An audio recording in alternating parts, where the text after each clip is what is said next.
Ako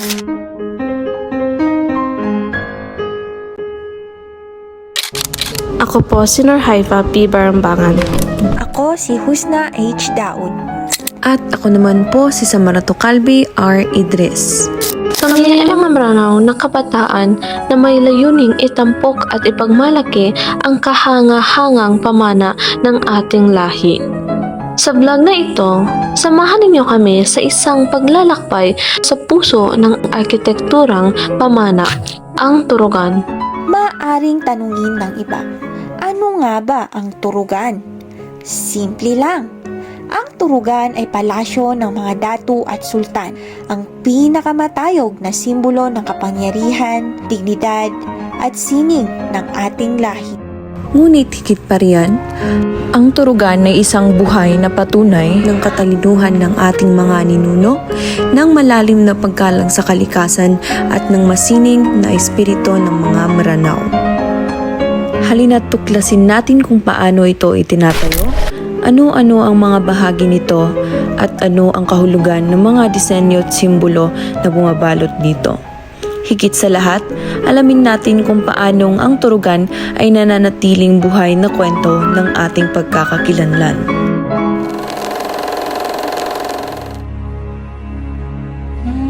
Ang turugan ay isang perpektong halimbawa ng sining at agham sa konstruksyon.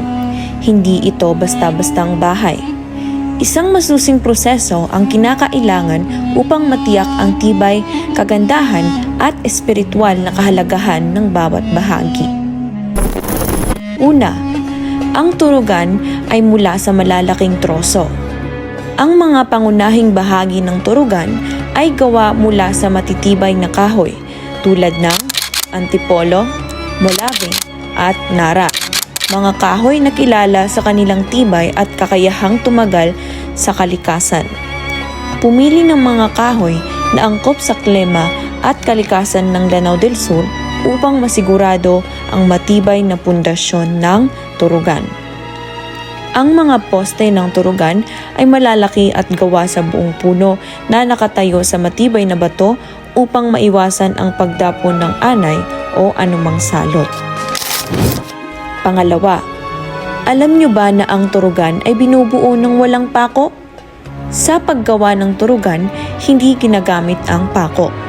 Ang mga kahoy ay pinagdudugtong gamit ang mga mortise and tenon joints, isang teknik kung saan ang bawat piraso ng kahoy ay sinisingit at inaangkala sa isa't isa gamit ang kahoy din. Ganito kahalaga ang bawat detalye ng estruktura. At ang panghuli, ang bubong ng turugan ay mataas at matarik. Pinipili ito upang magbigay ng magandang daloy ng hangin. Kasama sa disenyo ang matitibay na palapad ng bubong na nagbibigay sa turugan ng proteksyon laban sa masamang panahon. Mga bahagi ng turugan at kanilang silbi. Panulong. Ang panulong ay isa sa pinakapansin-pansin na bahagi ng turugan. Isa itong malalaking nakausling kahoy na detalye sa gilid ng bubong na may masalimot na ukit. Ang panulong ay sumisimbolo ng kapangyarihan at karangalan ng may-ari ng turugan. Makikita ito bilang isang tanda ng mataas na antas ng pamumuhay ng sultan at ng kanyang pamilya. Haligi. Ang mga malalaking haligi ng turugan ay hindi lamang nagsisilbing mga suportang pang-estruktura.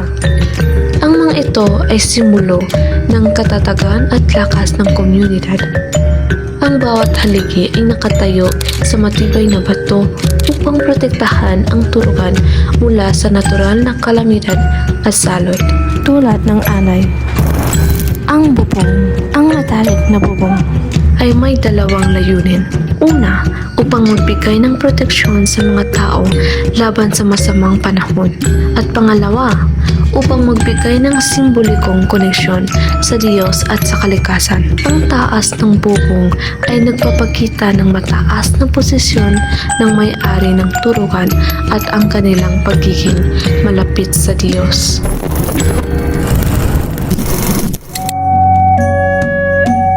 Ang ukir ay ang pinaka-iconic na dekorasyon ng turugan at hindi lamang ito basta ukit.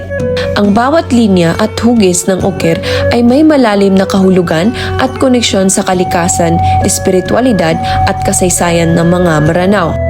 Makikita ang ukir sa mga panolong at disenyo ng turugan. Ang pakorabong o ang fern motif ay isang disenyo ng mga dahon na kumakatawan sa paglago at kasaganaan. Ito ay nagpapakita ng patuloy na pagpapayabong ng ating kultura at kasaysayan. Karaniwang iniuukit ito sa panolong at minsan makikita ito sa mga bintana o sahig.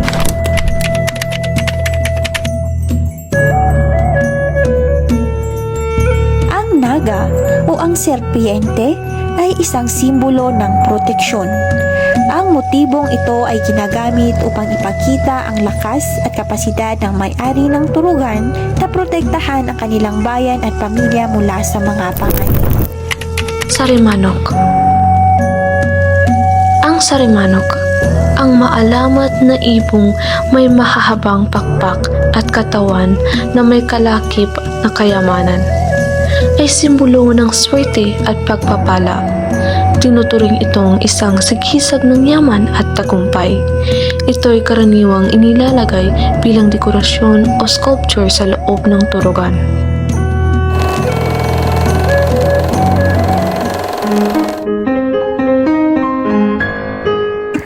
Alam niyo ba, may dalawang turugan pang buhay hanggang ngayon?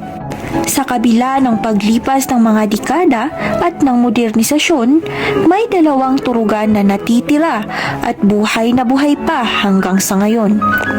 Isang patunay ng tibay at pagyabong ng ating kultura. Una ay ang turugan sa Dayawan, Marawi City o kilalang kilala ito bilang turugan ni Sultan sa Dayawan. Isa ito sa pinakamatandang turugan na nananatili sa Lanao del Sur at ipinagmamalaki ng ating mga kababayan bilang isang simbolo ng yaman ng kasaysayan ng Maranao. Pangalawa ay ang turugan sa Marantao, Lanao del Sur.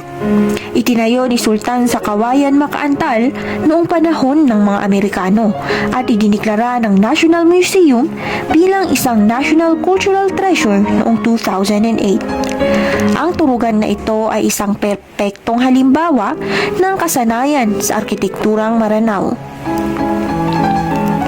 Ang dalawang turugan na ito ay patunay na ang kultura ng Maranao ay buhay at naroroon pa rin sa ating mga puso.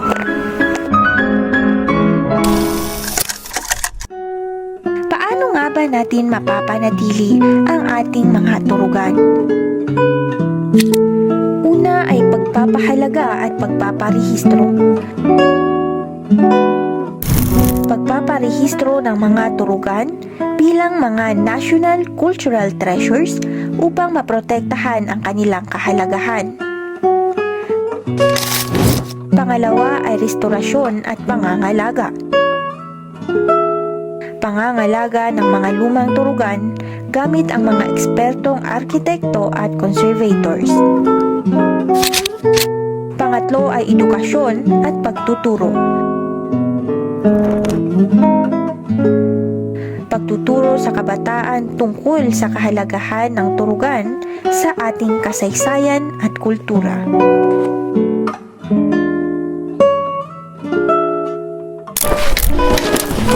Ang turugan ay hindi lamang isang bahay. Ito ay isang pagpapakita ng ating kultura, kasaysayan at pagkakakilanlan bilang Maranao.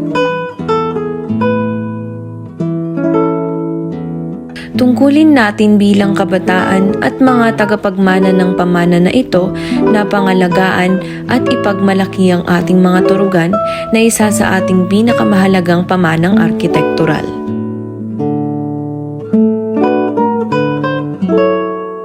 Huwag natin kalimutan, ang isang kultura ay hindi lamang isang nakaraan.